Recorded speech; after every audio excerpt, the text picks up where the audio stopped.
الحمد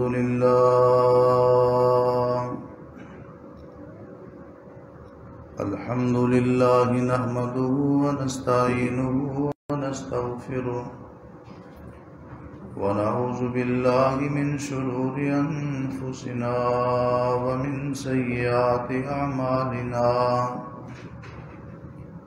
من يهده الله فلا مضل له ومن يضلل فلا هادي له وأشهد أن لا إله إلا الله وحده لا شريك له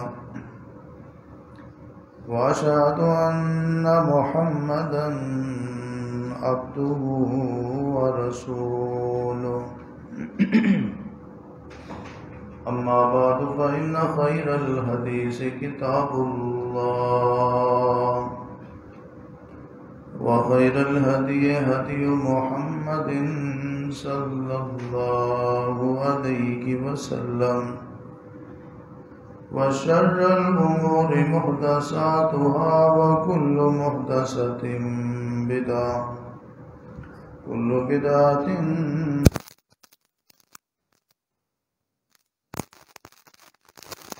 في النار.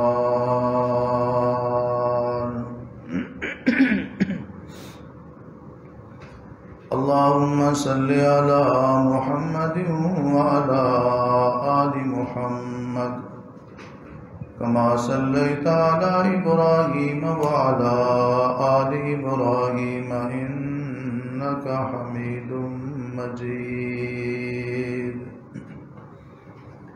اللهم بارك على محمد وعلى آل محمد كما باركت على إبراهيم وعلى آل إبراهيم إنك حميد مجيد. اللهم انفعنا بما علمتنا وعلمنا ما ينفعنا وزدنا علما. سبحانك لا علم لنا إلا ما علمتنا إنك أنت العليم الحكيم. أعوذ بالله السميع العليم من الشيطان الرجيم. بسم الله الرحمن الرحيم.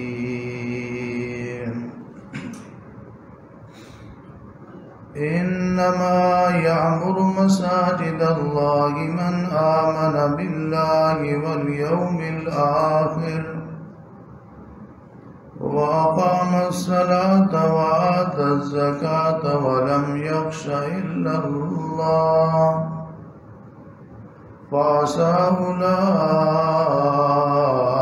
أن يكونوا من المهتدين.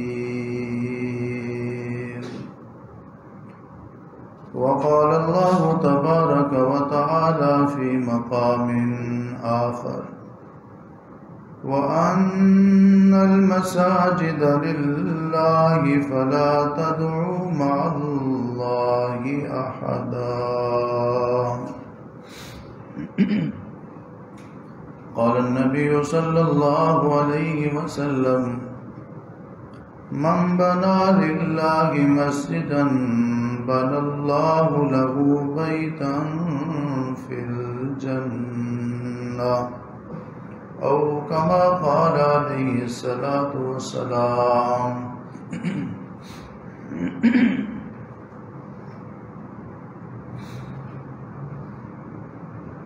ہر قسم کی حمد و ثنا، کبریائی، بڑائی، عظمت، جلالت اللہ وحدہ لا شریک کی ذات گرامی کے لیے خاص ہے. انگنت لا تعداد، بے شمار، بے انتہا، بے حد اور بے حساب صلاۃ و سلام و درود و سلام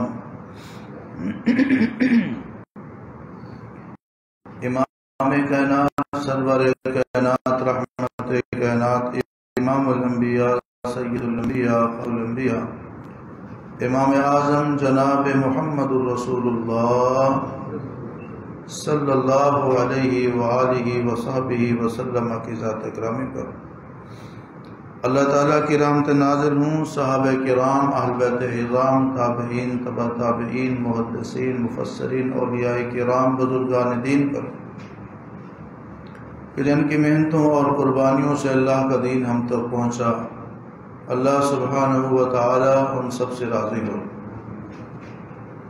واجب الاحترام معزز سامعین کرام،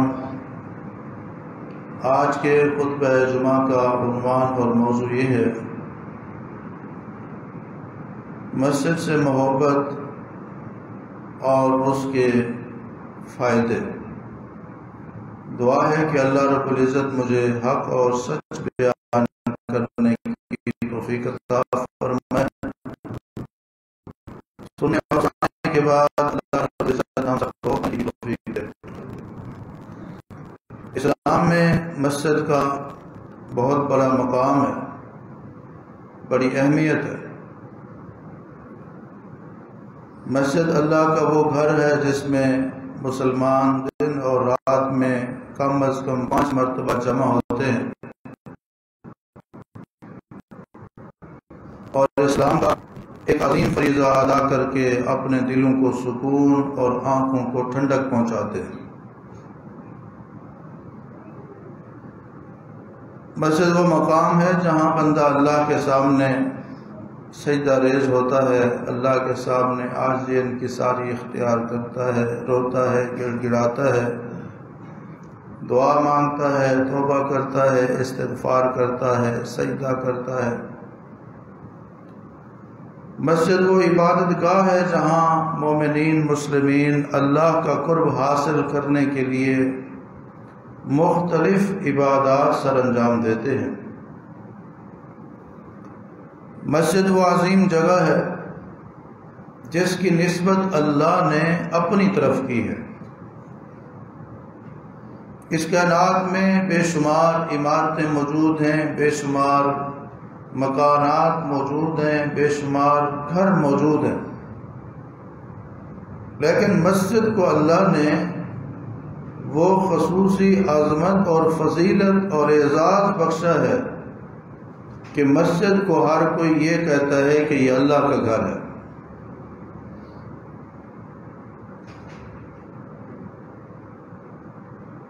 نبی کریم صلی اللہ علیہ وسلم ہجرت کر کے جب مدینہ آئے، سب سے پہلے آپ نے ایک بستی میں پڑاؤ کیا، آرام کیا، ٹھہرے صرف چند دن کے لیے۔ وہاں آ کر نبی علیہ السلام نے سب سے پہلے مسجد بنائی جو آج مسجد قباء کے نام سے مشہور ہے،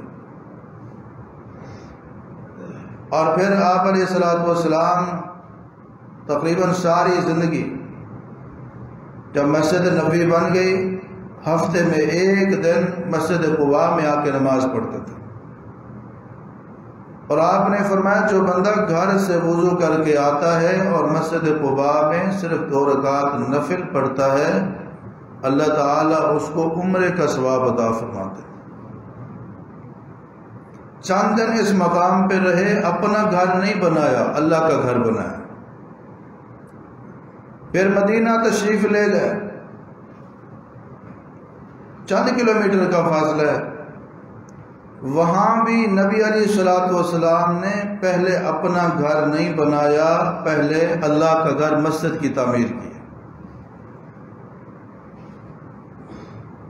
اور مسجد کی تعمیر میں نبی علیہ السلام نے مستریوں والا کام بھی کیا ہے اور مزدوروں والا کام بھی کیا ہے۔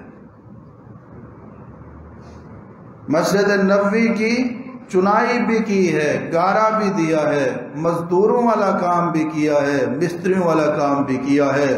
کائنات کے امام، نبیوں کے سردار، ختم نبوت کے تاجدار نے مسجد میں مستری اور مزدور والا کام کر کے مسجد کی عظمت کو پورا کر دیا۔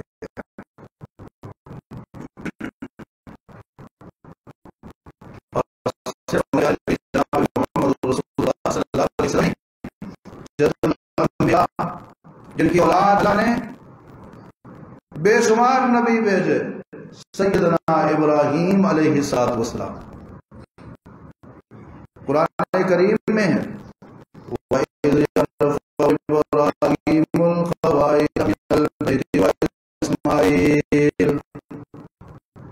الانبیاء سیدنا ابراہیم خلیل اللہ علیہ السلام اور ان کے بیٹے ذبیح اللہ اسماعیل علیہ السلام.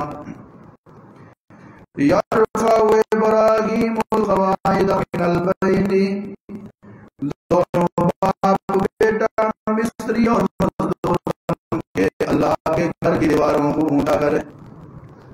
مسجد کی جو تعمیر ہے یہ پیغمبرانہ کام ہے، یہ اللہ کے خلیل کا کام ہے، اللہ کے پیاروں کا کام ہے. تو نبی علیہ السلام نے اپنا گھر بعد میں بنایا، مسجد پہلے بنائی، اور یہ عمل مسجد کی عظمت اور فضیلت کو ظاہر اور اجاگر کرتا ہے.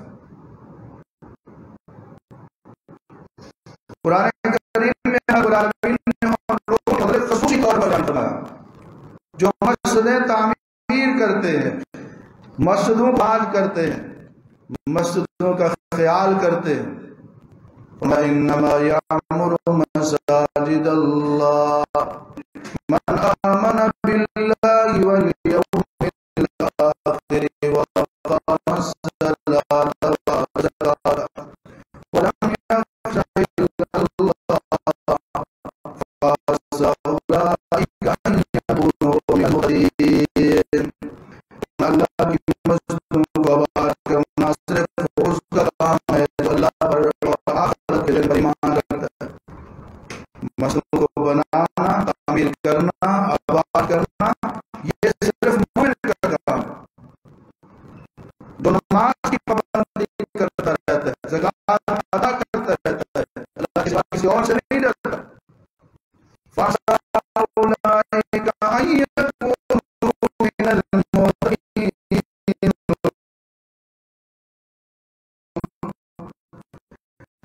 رب العالمین فرماتے ہیں مسجد کی محبت ہے یہ بندے کو ہدایت یافتہ بنا دیتی ہے. اللہ تعالی ہم سب کو مساجد کی طرف توجہ دینے کی توفیق عطا فرمائے. اس آیت میں 3 چیزیں بیان کی گئی ہیں. انما یامر مساجد اللہ،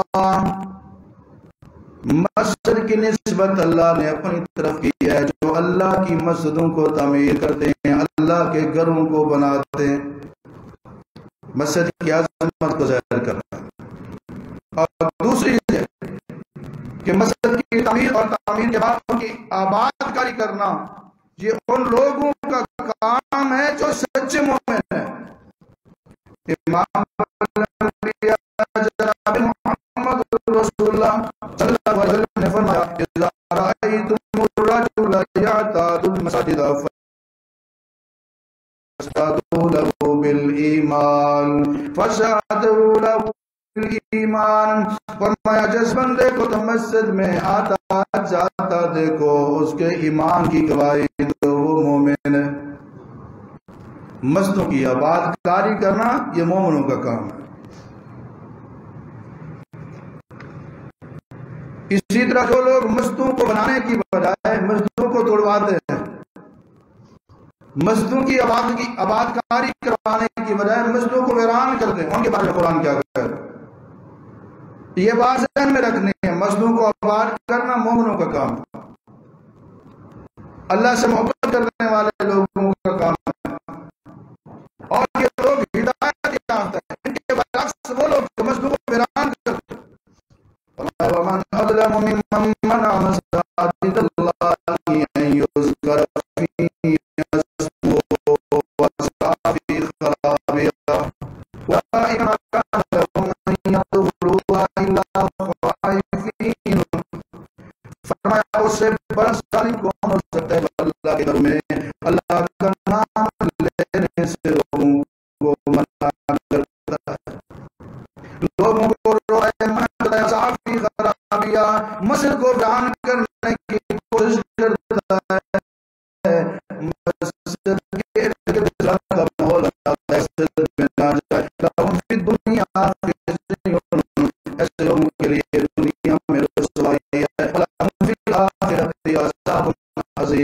آخرت میں ان کے لیے بہت بڑا عذاب ہے۔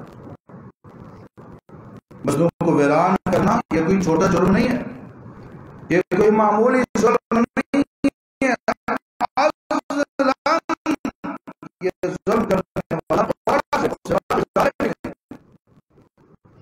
مسجدوں کی آباد کاری کرنے والے، مسجدوں میں آنے والے، جانے والے، عبادت کرنے والے، وقت گزارنے والے ہدایت یافتہ لوگ ہیں، اور مسجدوں کو برابر ویران کرنے والے لوگ دنیا میں بھی رسوا ہوں گے اور آخرت میں بھی ان کے لیے عذاب۔ اللہ العالمین نے قرآن کریم میں ان لوگوں کے بارے میں کہ جن کا مسجد کے ساتھ تعلق ہے، مسجد سے محبت کرنے والے، اس انداز میں تذکرہ فرمایا فی بیوت اذن اللہ ان ترفع ویذکر فیہا اسمہ یسبح لہ فیہا بالغدو والآصال۔ فرمایا اللہ کے وہ گھر جن کو تعمیر کا حکم دیا گیا، بلند کیا جائے اس میں اللہ کا ذکر کیا ہے، لوگ ان میں آ کر صبح و شام تسبیح کرتے ہیں، یا اللہ کے وہ پیارے بندے ہیں،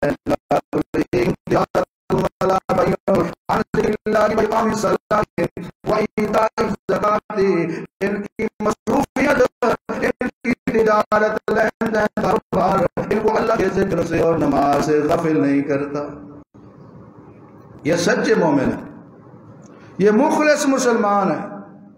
یخافون یوما تتقلب فیہ القلوب والابصار۔ مسجد میں آنے کی وجہ سے ان کا مزاج اس طرح کا بن چکا ہے، یہ اس دن سے ڈرتے رہتے ہیں جس دن دل اور آنکھیں الٹ پلٹ کر دی جائے۔ لِيَجْزِيَهُمُ اللَّهُ أَحْسَنَ مَا عَمِلُوا وَيَزِيدَهُم مِّن فَضْلِهِ۔ رب العالمین ان لوگوں کو ان کے اعمال کی بہترین جزا بھی عطا فرمائے گا، وَيَزِيدَهُم مِّن فَضْلِهِ اپنے فضل سے ان کو مزید بھی عطا فرمائے گا، اور ان لوگوں کے لیے بہترین رزق ہے۔ واللہ یرزق من یشاء بغیر حساب۔ رزق کو تقسیم کرنے والی اللہ کی ذات ہے، وہ جسے چاہتا ہے بے حساب رزق دے دیتا ہے۔ تو مسجد میں جو لوگ آتے ہیں، مسجد سے جاتے ہیں، مسجد سے تعلق رکھتے ہیں، مسجد سے محبت کرتے ہیں، اللہ انہیں بے حساب رزق عطا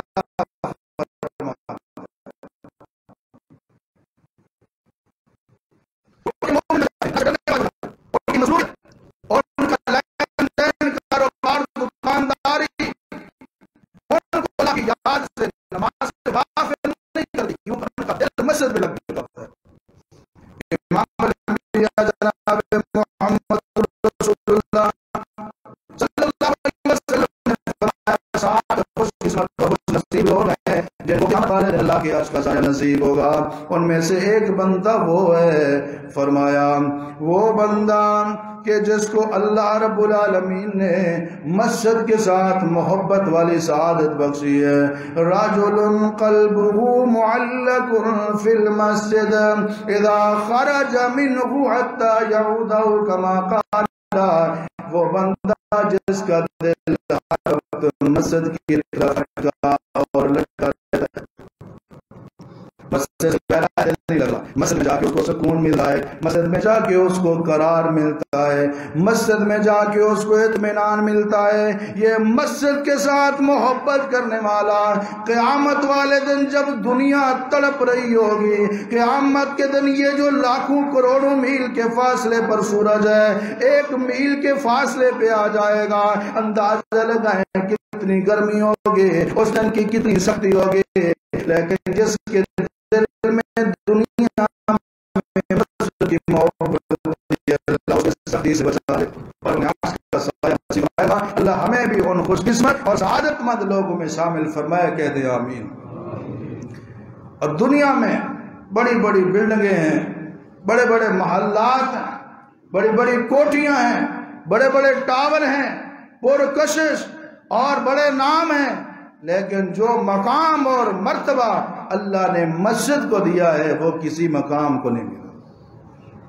مسجد چاہے کچی اینٹوں کی بنی ہوئی کیوں نہ ہو، صرف گارے اور مٹی کی بنی ہوئی کیوں نہ ہو، وہ ورلڈ ٹریڈ سینٹر، برج خلیفہ، مکہ کلاک ٹاور، بڑی بڑی دنیا میں جو مشہور عمارتیں ہیں، مسجد کا وہ مقابلہ نہیں کر سکتی، کیونکہ اس کی نسبت اللہ کی طرف ہے۔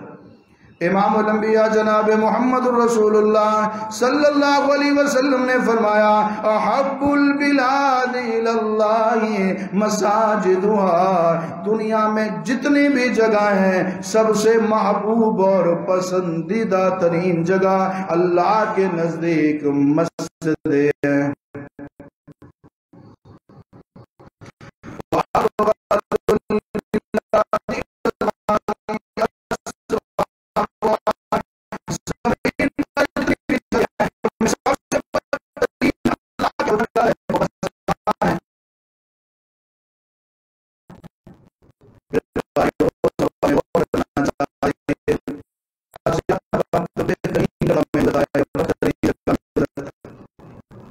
قسمت اور سعادت مند ہے جن کا زیادہ وقت بہترین جگہ پہ گزرتا ہے، اور یہ بھی بات درست ہے، جو طریقہ دل لگا ہے اس کو بہترین بنانے کی توفیق ہے۔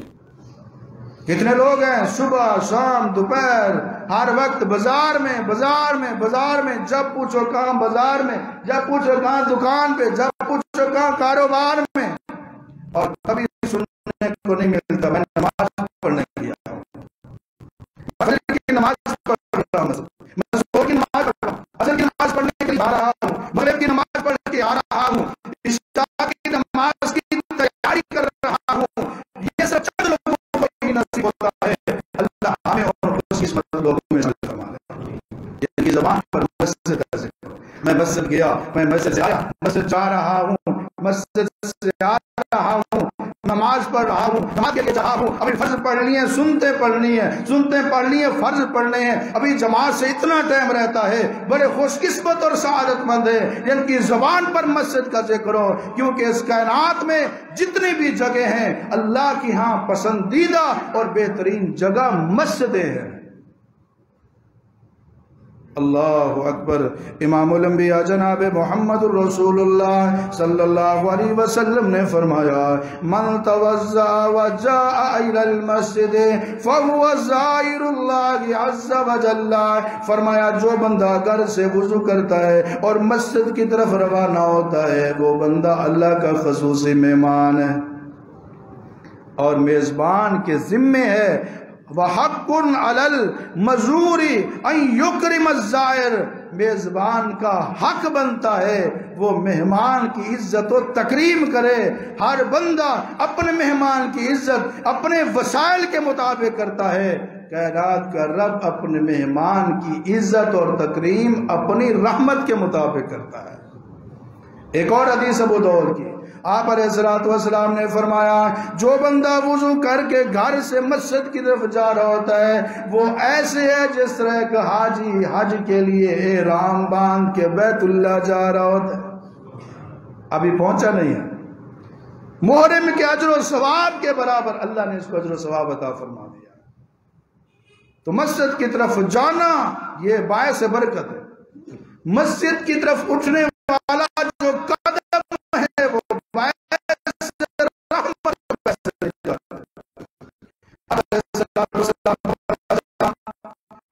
کہ وہ لوگ مسجد سے دور رہتے ہیں، پیدل کے آتے ہیں، ان کو نکال ہوتی ہے، سواری ہوتی ہے، انہوں نے پروگرام بنایا کہ وہ مسجد کے قریب اپنے گھر بنا لیتے ہیں، مکان بنا لیتے ہیں۔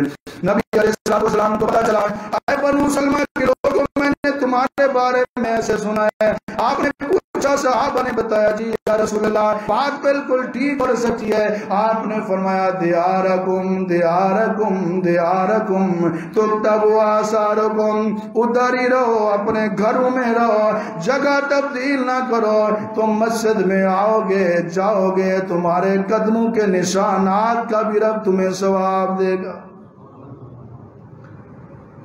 اللہ اکبر۔ ایک آدمی کے بارے میں آتے مسلم شریف کی حدیث ہے، گھر اس کا بہت دور تھا مسجد سے، لیکن وہ بر وقت آتا تھا، ہر نماز تکبیر اولیٰ کے ساتھ پڑھتا، پہلی صف میں پڑھتا، تو کسی نے اس کو کہا بھائی اتنی دور سے آتے ہو، پیدل آتے ہو، کہیں تم کوئی ایک سواری ہی خرید لو، سواری کا انتظام کر لو، آسانی ہو جائے گی۔ اس نے کہا نہیں، میرا دل چاہتا ہے میں دور سے آؤں، زیادہ قدم چل کے آؤں، مجھے چلنے کا بھی ثواب ملے، آنے جانے کا بھی ثواب ملے، نماز پڑھنے کا بھی ثواب ملے، اور میرا رب مجھ پہ راضی ہو جائے۔ نبی علیہ السلام کو پتہ چلا، آپ نے فرمایا بھائی تو جو چاہتا ہے رب نے تجھے عطا کر دیا ہے۔ یہ مسجد کی طرف آنا یہ کوئی کم سعادت کی بات ہے، یہ کوئی عام لوگوں کے نصیب میں ہوتا ہے، یہ اس کے نصیب میں ہوتے ہیں جس کو اللہ توفیق عطا فرماتے ہیں، جس پہ رب راضی ہوتا ہے۔ اللہ ہمیں مساجد کی طرف بار بار سفر کرنے کی توفیق عطا فرمائے۔ لیکن اس کا مطلب یہ نہیں ہے کہ کوئی بندہ اس نیت سے مسجد کے قریب اپنا مکان بناتا ہے کہ میں بر وقت مسجد میں نماز میں پہنچ جاؤں گا، میرے بچے مسجد میں جا کے تعلیم حاصل کریں گے، کوئی منع نہیں ہے، رکاوٹ نہیں ہے۔ اگر اس نیت سے بھی کوئی بندہ مسجد کا پڑوسی بنتا ہے کہ میں بر وقت نماز کے لیے پہنچ جاؤں گا، گھر دور ہوگا تو سستی ہوگی، اور میرے بچے مسجد کے ایک تعلیمی نظام سے، تعلیمی پروگرام سے، دینی اسلامی ماحول سے مستفید ہوتے ہیں، تو یہ بھی پیغمبروں کا کام ہے۔ قرآن کریم بتاتا ہے ربنا انی اسکنت من ذریتی بواد غیر ذی زرع عند بیتک المحرم ربنا لیقیموا الصلاۃ۔ اللہ کے نبی ابراہیم علیہ السلام کہتے ہیں اے پروردگار، میں نے اپنی بیوی اور تیرے برکت والے، حرمت والے، عزت والے گھر کے پاس اس لیے ٹھہرایا ہے تاکہ وہ نمازیں بن جائیں۔ یہ نیت بھی بہت اعلیٰ ہے۔ بعض لوگ ایسے ہوتے ہیں جن کو مسجد اور مسجد کا نظام، مسجد کا ماحول، وہاں اسلامی ماحول، اذان، قرآن کی تعلیم، باتیں، اس سے اتنی تکلیف ہوتی ہے، مسجد کے قریب جو گھر اس کو بیچ کر دور چلے جاتے ہیں۔ یہ مسجد والے ہر وقت ڈسٹرب کرتے رہتے، اذان کی آواز آتی ہے، نیند خراب ہو جاتی ہے، بے آرامی ہوتی ہے اور پریشانی ہوتی ہے۔ اور کچھ وہ سعادت مند ہیں جو دور دراز سے مکان سستے بیچ کر مسجد کے قریب آ کے مہنگا مکان لیتے ہیں تاکہ وہ مسجد سے مستفید ہوں۔ اللہ رب العالمین کے ہاں یہ بڑی عزت والے لوگ ہیں، یہ ابراہیمی ہیں۔ تو ابراہیم علیہ السلام کیا کہتے ہیں؟ بواد غیر ذی زرع، بے آباد ویران جگہ ہے، عند بیتک المحرم، لیکن جہاں ان کو چھوڑ رہا ہوں تیرا حرمت والا گھر اس کے پاس، اور آبادی نہیں ہے، تیرے گھر کی وجہ سے چھوڑ کے رہا ہوں۔ اللہ نے کیسا اسماعیل علیہ السلام کو اللہ نے آخری نبی محمد رسول اللہ صلی اللہ علیہ وسلم اسی بیٹے اور بچے چھوٹے سے ننھے اسماعیل کی اولاد اور نسل میں سے پیدا فرما دیا۔ تو جو لوگ مسجد کی آباد کاری کے لیے کوشش کرتے ہیں، مسجد کے پڑوسی بننے کی کوشش کرتے ہیں، مسجد میں آتے ہیں جاتے ہیں، مسجد سے محبت کرتے ہیں، اللہ رب العزت ان کو دنیا میں بھی عزت عطا فرماتے ہیں، اور آخرت میں تو ان کے لیے اجر عظیم رب نے تیار کر رکھا ہے۔ امام الانبیاء جناب محمد رسول اللہ صلی اللہ علیہ وسلم کا زمانہ ہے، آپ علیہ السلام کے دور میں لوگ دور دراز کا سفر کر کے مسجد میں آتے ہیں نماز پڑھنے کے لیے، اندھیرا ہوتا ہے، اس کے باوجود بھی وہ آتے ہیں۔ رب العالمین نے فرمایا اپنے پیارے پیغمبر علیہ السلام کو، میرے محبوب لوگوں کو خوشی کی بات سنا دیجئے، فرمایا بشر المشائین فی الظلم الی المساجد بالنور التام یوم القیامہ، دنیا میں اندھیروں میں چل کے مسجد کی طرف آنے والوں کو خوشخبری دے دیجئے، قیامت والے دن ان کے پاس کوئی اندھیرا نہیں ہوگا بلکہ اللہ ان کو مکمل نور عطا فرمائیں گے۔ مسجد کی طرف آنا، آپ علیہ السلام نے فرمایا من غدا الی المسجد او راح اعد اللہ له فی الجنت نزلا، جو صبح کے ٹائم شام کے ٹائم مسجد میں چل کے آتا ہے مسجد کی طرف، اللہ رب العالمین اس کے لیے جنت میں مہمانی تیار کرواتے ہیں۔ کلما غدا او راح، جتنی بار صبح کے وقت آتا ہے، جتنی بار شام کے وقت آتا ہے، اتنی بار اس کے لیے جنت میں مہمانی تیار کروائی جاتی ہے۔ آپ علیہ الصلوۃ والسلام نے فرمایا جو بندہ گھر سے وضو کر کے آتا ہے اور مسجد کی طرف چلتا ہے، اس کا ایک قدم اس کی نیکیوں کو بڑھانے کا ذریعہ بنتا ہے، اس کا ایک قدم اس کے گناہوں کو مٹانے کا ذریعہ بنتا ہے، اس کا ایک قدم اس کے درجات کی بلندی کا ذریعہ بنتا ہے۔ اس لیے کوشش کیا کریں گھر سے وضو کر کے آئیں۔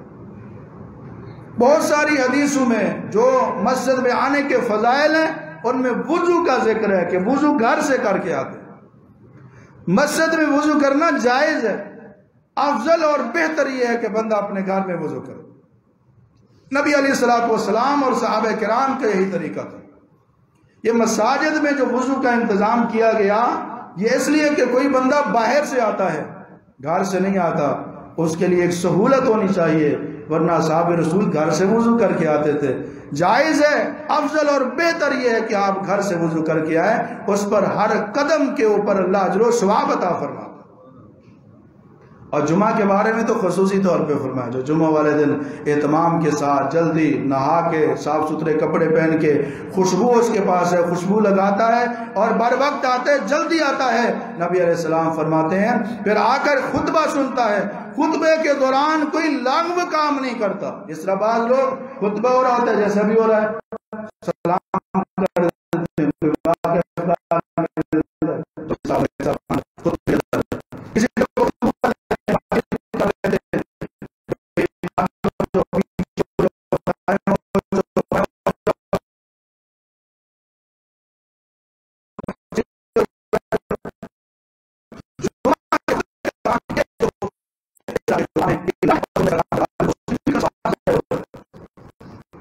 امام کی اجازت سے، امام کو اجازت ہے، حسب ضرورت ضروری بات بھی کی جا سکتی ہے، ضروری کام بھی کیا جا سکتا ہے، امام کی اجازت کے بغیر کوئی کسی کو روک نہیں سکتا۔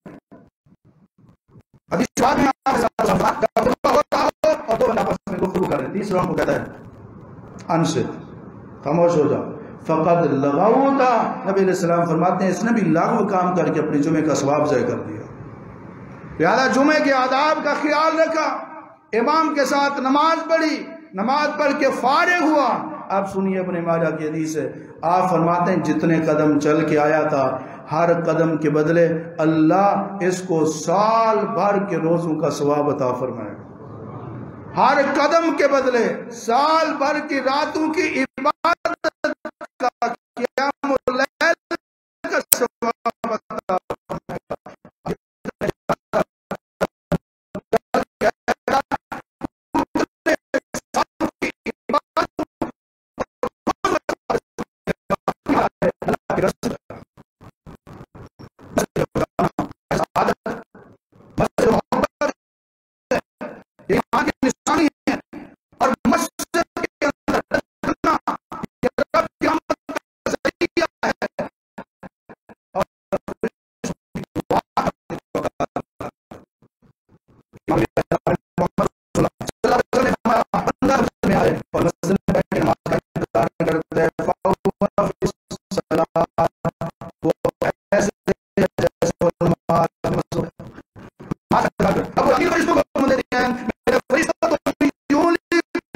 یہ نماز کا انتظار نہیں کرتا، کی حالت میں بیٹھا ہوا ہے، نماز کی اور نماز بیٹھا۔ آپ علیہ السلام نے فرمایا جب تک اپنی جگہ پر، مصلی پر، نماز والی جگہ پہ بیٹھا رہتا ہے، صلت علیہ الملائکہ ما دام فی مصلاہ، جب تک یہ بے وضو نہیں ہوتا، جب تک کسی دوسرے سے کوئی کلام نہیں کرتا، کسی کے سامنے کوئی بات نہیں کرتا، یہ بیٹھا رہتا ہے، اللہ کے فرشتے اس کے لیے دعا میں مصروف ہو جاتے ہیں۔ اور دعا کیا ہوتی ہے؟ ایک دعا نہیں، تین دعائیں، اللہم اغفر لہ، اللہم تب علیہ، اللہم ارحمہ، اللہم صلی علیہ، 4 قسم کے الفاظ ہیں۔ اے اللہ اپنے اس بندے کے گناہوں کو معاف کر دے، اللہ اس کی توبہ کو قبول فرما، اللہ اس پہ رحمت فرما، یا اللہ اس کے خصوصی کام دینا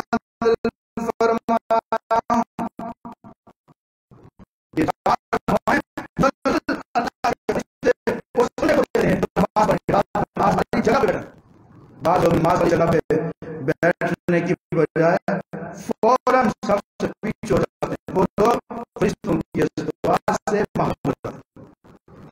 اس کا طریقہ علماء کرام نے بتایا، جیسا سب میں کرو کہ مل کے کھڑا ہونا ہوتا ہے، اور نماز کے بعد بندہ کوشش کرتا ہے کہ میں تنگ ہو جائے، اس لیے وہ پیچھے لگاتا ہے۔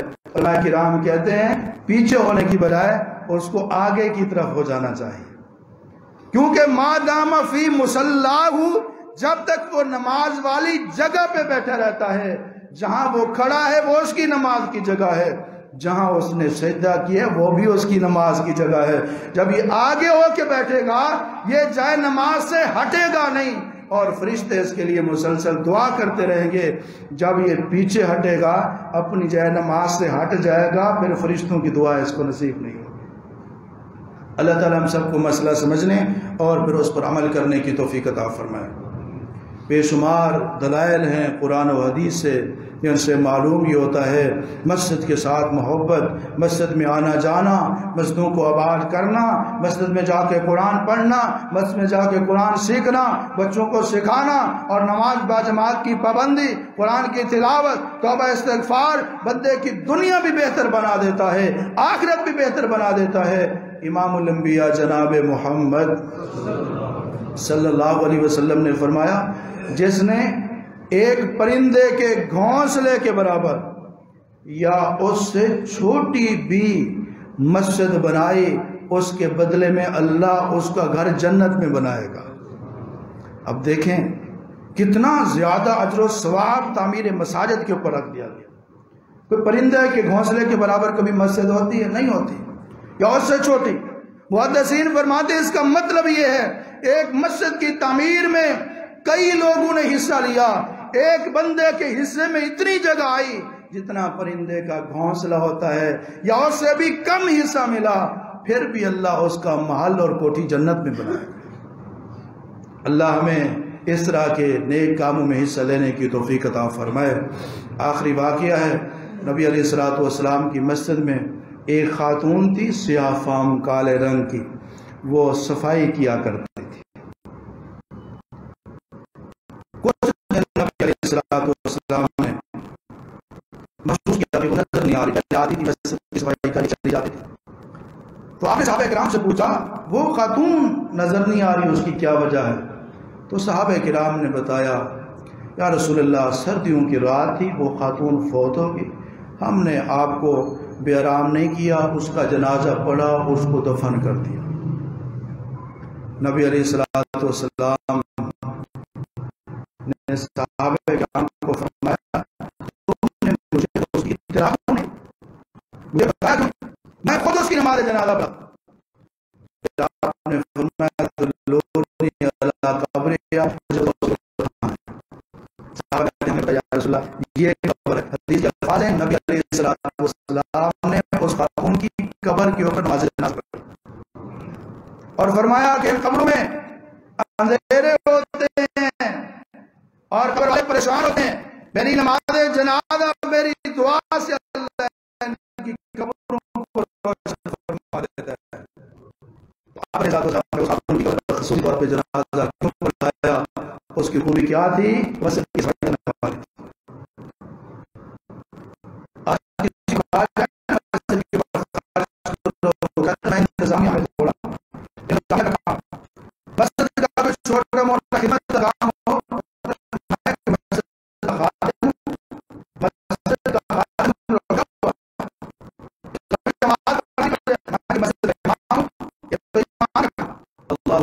جس کو اللہ مسجد کی خدمت کرنے کی توفیق دے، مسجد کا انتظام کرنے کی توفیق دے، مسجد پہ خرچ کرنے کی توفیق دے، اس کے بہانوں سے کام نہیں لینا چاہیے بلکہ سعادت سمجھ کر مسجد کی خدمت کرنی چاہیے۔ خطبے کے شروع میں آپ نے سنا مسجد نبوی کی تعمیر میں امام الانبیاء جناب محمد رسول اللہ صلی اللہ علیہ وسلم نے مستریوں والا کام بھی کیا ہے اور مزدوروں والا کام بھی کیا ہے۔ اللہ تعالیٰ ہم سب کو نبی صلی اللہ علیہ وسلم کی اس سنت پر عمل کرنے کی توفیق عطا فرمائے۔ وآخر دعوانا